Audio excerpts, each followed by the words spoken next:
everyone, and welcome to what is technically an SWPOM speed paint, but I did indeed go somewhat a bit wonky with it.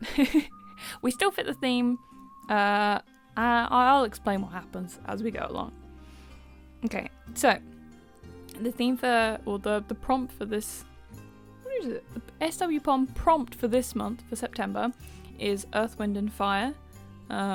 Because, you know, the song September, it's by the band Earth, Wind and Fire. Yeah, you get it? Anyway, we thought it was quite good. I decided to redesign some of the High Hopes crew as if they were in the Genshin games. Because if you've not played Genshin Impact before, each character has sort of like an element that they're attached to. They use a specific kind of elemental magic. They have different names in the game, like Earth is Geo and Air is Animo or whatever, but basically, yeah, like there's lots of different characters and different characters use different types of elemental magic. So Earth, Wind and Fire, and that's how we got there, okay? Slightly convoluted, but there's a link. I hope you can see it. So this was actually kind of harder for me to pick than I was expecting, and I'm not sure if like the sort of combinations I've picked in this video are what I would actually go for, but to fit the video and the three elements I had, this is where we are. And actually I had a look at our Discord server yesterday to find that they, like, a group of them have been basically doing this, assigning the High Hopes crew as, like, Genshin characters. What weapons would they use? What, like, elements would they have? What would be their, like, constellation, which is, like, the sort of visual element that they are, like, within. It's kind of hard to explain if you don't play it, but... And they did a really good job. They've gone far more into depth with this than I have. And actually, there's a lot of decisions that they've made that I agree with, probably more than I have done here. But I'll explain my decisions. So we start off with Gwing. And Gwing is visually very blue. Traditionally, when designing characters like this, you kind of design them to fit the element, right? So like, Gwing would be water or air. And actually on the Discord server, they did make Gwing a hydro user, so a water user. But for this video, I made her a geo user, so earth. And I do actually think that Gwyn kind of does fit the geo thing. When I was originally thinking about it, I was thinking because she's a ranger, she's like very at tune like with earth and with nature, and her favorite terrain is like the forest and stuff. But the way that they use geo or like earth in Genshin is very like sort of rock kind of earth. It's like rocks and earthquakes and sand and stuff like that. It's a bit more how like Terra would be an earth, like a geo user. And I could have done Terra. That feels a bit on the nose, like it feels a bit obvious. Also, I wanted to use like the original 6-party. So Gwing's like weapon choice or like her fighting style was kind of easy. She's an archer. She's an archer when I play her, so she is an archer in this game. Personally, I don't like the archers that much. I play with a controller. I've heard that playing on PC actually makes the playing as an archer much easier, but playing with a controller, people like it less. I don't know if that's like everyone's opinion, but that is what I have heard from people who have tried both. I play with a controller and I don't get along with the archers great. So realistically, I wouldn't play Gwing if I had her as a character in Genshin. I don't vibe with them. That's just me. But she would be an archer. And I think she would, actually probably quite similarly to Razor, who is already a character in the game, and he has a sort of spirit wolf companion thing who appears when he fights. Like that's his like big elemental burst like magic thing.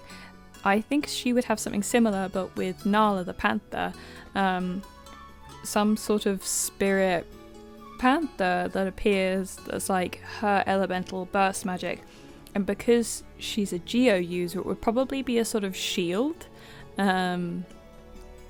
like maybe a sort of shield or healing like force basically, so that she could like shoot and not get attacked while she's like doing it. I think that would be quite a good use of that. Like I haven't thought too in depth about the like her elemental bursts and like the specific, you know, the details and her abilities and stuff. People on the Discord server were really going in on that, and I don't know enough about the game to make any sort of set choices. Like I wouldn't be able to talk about it in any sort of intelligent way, so I'm not going to try. But I think that would be pretty cool. I also have a spell with Gwing, and I think it's a Xanthar's Guide spell where you can summon, I think it's called Healing Spirit, and you basically summon a little spirit and it acts as its own separate entity, but you can like make it walk around the battlefield or whatever, and if it's within someone's space it like heals them 1d6 or something like that. So that's kind of actually what I think that like elemental burst thing might be, like a sort of healing thing or shielding thing. Not fully sure. If you don't play Genshin, this whole video might be a mess. Like you might have no idea what's going on. I'm actually confused, and I have been playing it. I've only been playing it for maybe 2 weeks now, so this is all still very new to me. The game has been out for like a year. I've only just started playing it, but I'm sure you'll all be correcting me as well. I am but a mere baby at the game, so bear with me. But that was Gwing. I haven't really talked much about her like actual physical design in this. I don't really know what to say. Genshin costumes like and their characters are like really complicated, and there's so many little details on it, and I really wanted to try very hard to add all those details, but costume design is not my forte. Like I'm not great at detailing particularly, but I do think that this was a really good like experiment for me and a good like practice on sort of slightly more complex character or complex costume designs. So it was good. I enjoyed it. Now we move on to Torlin, the earth wind, the windy bit. So Torlin, this drawing actually was a complete bonus. I thought I wasn't going to have enough time this week to do 3. I thought I was probably going to get 2 done, if that. And I did the first 2, and I was like, okay, I'm done now. But I've got a bit more time left, and I'm quite enjoying this. So I did just some little sketches of Torlin, because like, I don't know, I just like Torlin. I don't draw her enough. So I did some little sketches of Torlin, and I loved them so much that I was like, I'm just gonna draw it. And I did this right at the end of the day, and this was my favorite drawing of them all. I'm really proud of this. Like, I'm proud of the pose and the costume and the color palette, and the whole thing came out really soft and really very Torlin. Like the vibe is just right. And I'm very happy with it. The other 2 not so much, which is a shame, but I might come back to this again one day.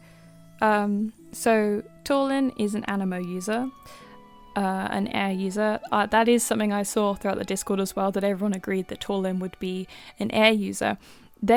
Most of them actually put her as a catalyst, which is like the equivalent of just being a wizard. You don't have a weapon, you just use the magic basically, which realistically she might be, but I have not had enough experience with Catalyst in the game, so I didn't want to confidently put her as that without really knowing much about that playstyle.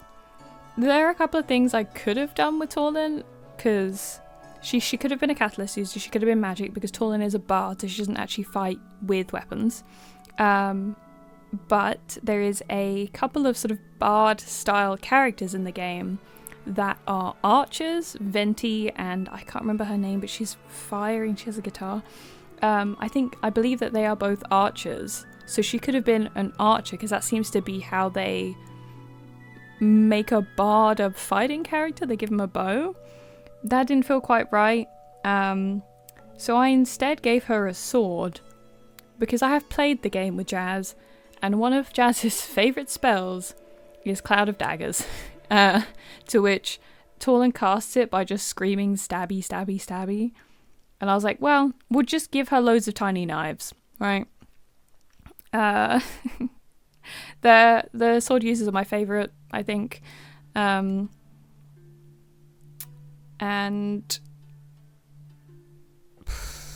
I don't know. Quite honestly, I found this very good pose with the two swords, and I was like, I want to use that. And so I did.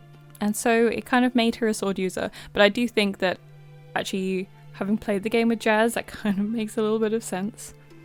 But again, you may all stand to correct me on this.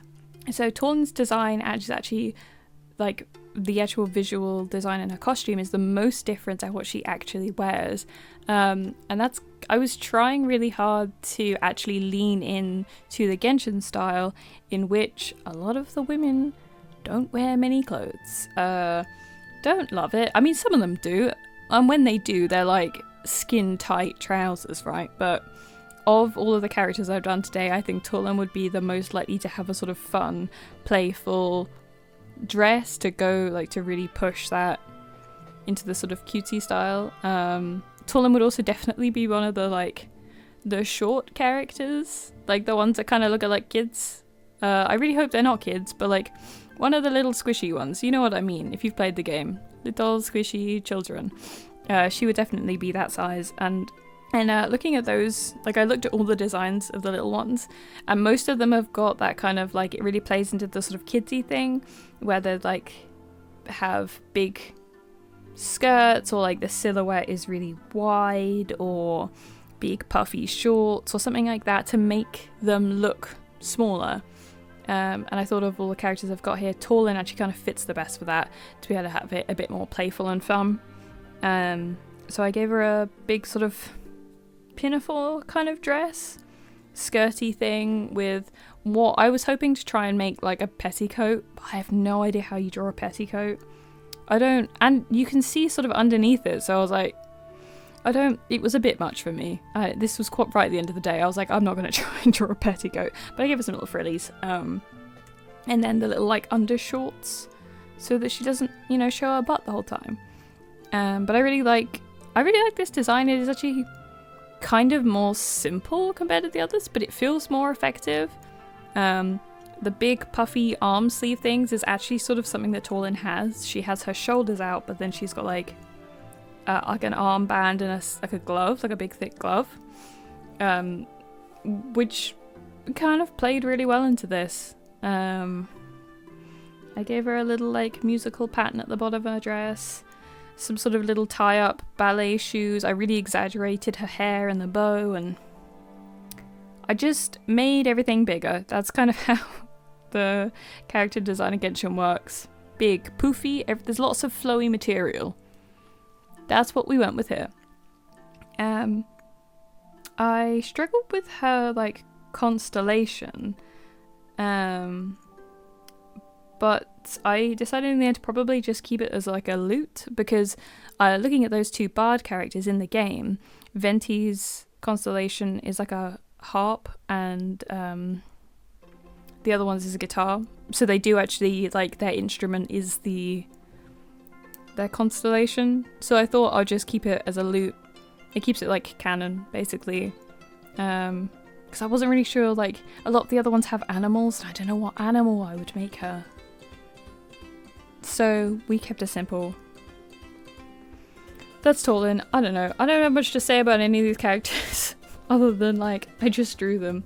They're visually here, and that is all. But Torlin's was 100% my favourite. I love the drawing, I love the outfit, I like the pose. It was one of those ones that, like, when you're like, I'm done for the day, I'm done drawing, but I'm just gonna doodle this little thing at like 10 o'clock at night, and then 2 hours later you've got a full finished illustration, and you're like, wow, that's better than anything else I've done today. Great. That's how this drawing turned out. And finally, moving on to everyone's favourite autumnal rogue, we've got Paddy. When I was originally doing this, I made Paddy the heir. I made Paddy an animo user because I think apart from the fact that his design is bright red and orange and stuff, I think that he actually kind of fits the playstyle of the air user. He's not particularly aggressive, and the fire feels kind of more aggressive. And I was thinking that like the autumn leaves and the wind and the like, his attacks would be sort of like a, you know, like he would like throw wind but with like autumn leaves in it, and it'd be like yellow like paper cuts from the leaves, and it's a bit, I hope you see what I mean. Like, even though his design is very red and very sort of like leaning on the fire user side, traditionally speaking, I feel like Paddy as a character, it makes more sense for him to be an animo user. And I had some really cool like visual ideas for how the sort of leaves and the orange sort of like mapley leaf would play into that. I actually believe there is also already a Genshin character where that's kind of his thing. He's like a animo user and his thing is all like leafy and stuff. So Paddy is he is trying to steal the spotlight there. They are at war with each other. But for this, I did make Paddy the pyro user because I had to fit them into the Earth, Wind and Fire theme somehow. So he's a fire user. And again, he uses sword. Paddy does use a sword in the game. He actually mainly just uses magic, so I could have made Paddy a catalyst user, but often Paddy is like drawn with a sword, and of all the weapons, that makes the most sense to me. I tried really hard here to like, because like Paddy's design is already pretty complicated. There's lots of different aspects to it. So it was kind of hard not to just draw it as it was. It already kind of fits as well. Like a lot of the Genshin characters have big cloaks, and like his big sort of leafy fringe thing, that could just be something straight out of a Genshin character design. So I tried to sort of edit it a little bit, make it a little bit less, I guess, practical, which feels like a weird thing to say, but a lot of the designs within the game are not practical for fighting in any way. There's like a lot of loose material and like flowing fabric and like ornamental things, and a lot of the women are wearing like, you know, strapless corset tops and stuff like that. Like realistically, completely unfunctional for fighting. Whereas Paddy's design, it's not that functional, let's be honest. Look at that cape. But he's like semi-functional, right? Like he wears armor and like knee pads and things like that. So I sort of tried to take those bits away and just lean into the sort of more fun bit, I guess. And also the sort of lean into the a bit more like Chinese root that the game comes from, because it was made, it's a MiHoYo is a Chinese company, and the designs kind of look a little bit, you know, clearly pulled from that culture. So he's got like this sort of, and it doesn't translate brilliantly in this drawing, but he's got one of those sort of like coat things on, or shirt things, where it is tied under the arms. I know that they often do it with kimonos, where, because like the sleeves are really big and long, so they like do a tie thing under the arm to like bunch all the fabric up so it's out of the way. That's kind of what the sort of shirt coaty thing was trying to be. And then obviously he's got his like regular super fiery cloak. Like I give him like slightly looser pants. I mainly give him the looser pants so that the sort of fabric ties around his legs and ankles, which he actually has in his original design, sort of there's more contrast between like loose pant, tight leg, see what I mean? And then like big boot. It was trying to like really contrast in the shapes a little bit. But I think actually what I've done is all of the loose fabric made him look a little chunky. Not intentionally, like Paddy's he's like a little, he's not a little boy, or such a weird sentence, but like he is like pretty skinny, he's like pretty spindly dude, but I have accidentally given him like a few too many layers and it made him look just a little bit chunky, which definitely wasn't intentional, and I only noticed it after I had finished, which was good. But and Paddy's constellation thing would probably be a maple leaf, and I do believe actually that having said that the character I spoke about earlier, one of the characters already in the game already has a maple leaf as his thing, so maybe it would be the mask, although that's just an oval. I'm not sure. Again, I hadn't put a huge amount of thought into this. I have limited time this week. Massively limited time. But that is everyone. And my just about pulling it back to the original prompt of Earth, Wind and Fire. Do with this prompt as you will. Run wild with it. Be literal. We really don't mind. We like to see anything that you come up with. Oh, before I go, we've had a couple of questions recently about whether we are going to be doing Shriektober again this year. And the answer is yes. So next month's sort of SWPOM prompt will not be one, it will be a whole Shriektober prompt list. Like, it's like Inktober, but Shriektober, you know? There will be a prompt for every single day of October, and I'm hoping to release that list a little bit before the beginning of October, so for anyone who wants to do a bit of prep, I know some people like to prep before, have a little chance to do that before we hop right into the month. So just for anyone wondering, it's happening, and that's what October's going to look like. Thank you very much for hanging out with me as I ramble through whatever this was. Thanks very much, everyone. I will see you next time. Goodbye.